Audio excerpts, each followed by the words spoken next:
and also, I believe, 12 dozers that we had. I think at least 9 of them were out working around and doing things.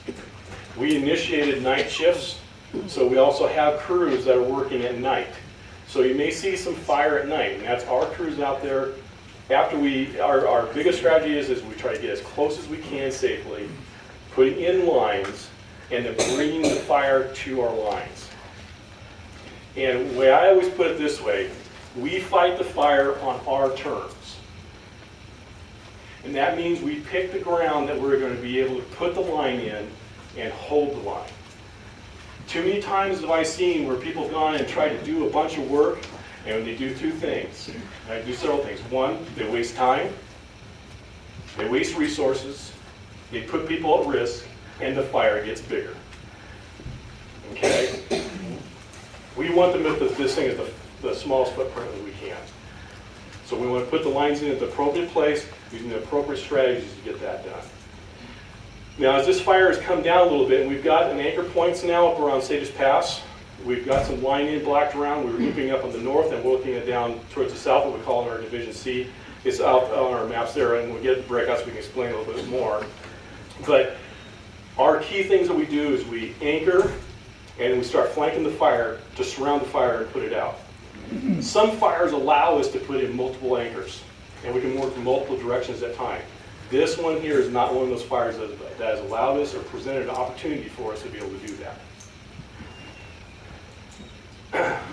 Last night, working with Chief Browning from District 7, the fire came down into his district there, and we initiated, no, we didn't initiate, we worked with Chief Browning for him to submit a Mobilization Act request.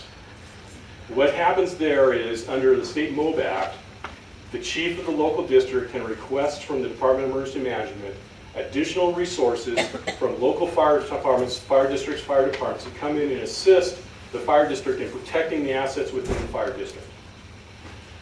I worked with the chief, and we put together a request. I'll tell you what, you got a great chief here doing a lot of stuff. He made the decision to go ahead and submit that request.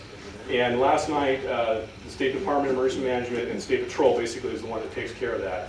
They okayed that, and we were able to overnight get 5 additional wildland strike teams. And what basically the wildland strike team is, the leader, it's 4 engines mixed up between the types of engines and a tender, along with 2 additional overhead. So we could take 3 of those teams to put on day shift, 2 of those teams to put on night shift, to put additional resources in to help protect those areas that have the structures in there. That allows us several things. It allows us then to move some of those resources around to help us contain the fire in other areas and do those types of things that we need to do. We are kind of plateauing out on our number of people. We're going to probably be, when we're done with this, we're probably going to have right around 1,000 to 1,100 people here on this incident. We're probably going to have about 60 engines, and we're probably going to have some more crews. One of the things that's going on is down south, you probably heard the news down in Oregon, a bunch of lightning went down through there. Also, so they've initiated several teams down there on that. And also up in Clockham, up by Ellensburg, there's also another large fire going there. If you want to look at fortunate things, we were able to come in here and be able to get the majority of the stuff that we needed to manage this incident early enough before these other fires started, and going from there. We do have aviation assets that have been assigned to us, a Type 1 rotor. Some people probably seen it. It's called the K-Max. It's the one with the egg beater type thing on it. Along with several the Type 2 ships, the Hueys, and a light observation ship. We have the ability to request retardant, and we did attempt to request retardant yesterday, but we don't have any control if they give us retardant or not. And yesterday, because of the initial attack activity going on, we were not able to get retardant. One of the things that we've been working on to help us up here is we've actually been trying to get what we call a batch plant in. And a batch plant is where we set up basically a large tank of about 10,000 gallons or so, and we put retardant into that plant. And then our helicopters come in and dip out of that retardant thing and put the retardant exactly where we need it. So the aviation assets are great, the aircraft. They put a lot of retardant on. But we really look at, the amount of gallons of retardant they put on, we're probably getting an effectiveness of about 50% on that. With the helicopters, if we get the batch plant in, the retardant goes exactly where we need it and at the concentrations we need to have it. We have the personnel in place to be able to back that up. Our helicopters now will be using water. We'd like to try to grab retardant, but we're working hard to get those additional resources that we need to be able to help us, give us a few more tools in the toolbox to be able to control this. We have, there's some stuff out there that's still a little bit pending, but in general, we've been able to get pretty much everything that we've needed overall. So we've gotten great support out of Northwest Coordination Center to be able to get the items that we need. So what about from here on out? We have actually put in a little bit more beefed up at night shift. And what our general strategy is as we're able to get more line in and be able to work more at night, we'll actually be transferring some of our day shift into nights. In this country here, we can do a lot of fire control at night because the weather conditions allow us to get close and to be able to put what we need to do on the ground done.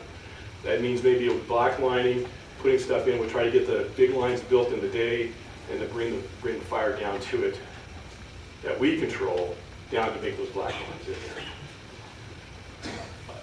Tomorrow, I'm very optimistic that with a better weather pattern and stuff, we should be able to get a lot more line in. Like I said, today was the first day that we had basically our full complement of dozers. We got our people out there looking ahead, making the plans, making sure we put the right people in the right place, right equipment in the right place to be done. You're gonna have to stay right here. That's basically from the Sadis This is Pass, where you stay. North Sadis Pass around That's because that's through the pass there, and then across the bottom there, Let's step across the top outside of and I'll District talk to 7. you. Excuse me. Our last biggest place that we have out there is basically along the boundary road line, which is the boundary between the nation and DNR protected ground. Our big thing there is we're trying to wrap our line up to that boundary line and then be able to, there's some drainage and stuff that we're able to try to get out there in front of that thing and put it out. When we have these types of fire experiences out front, right now, we call that our Division M and N. Appreciate it. That's where the fire growth has been going primarily. And if in some fortunate ways, there's not really any structures out there, residences out there.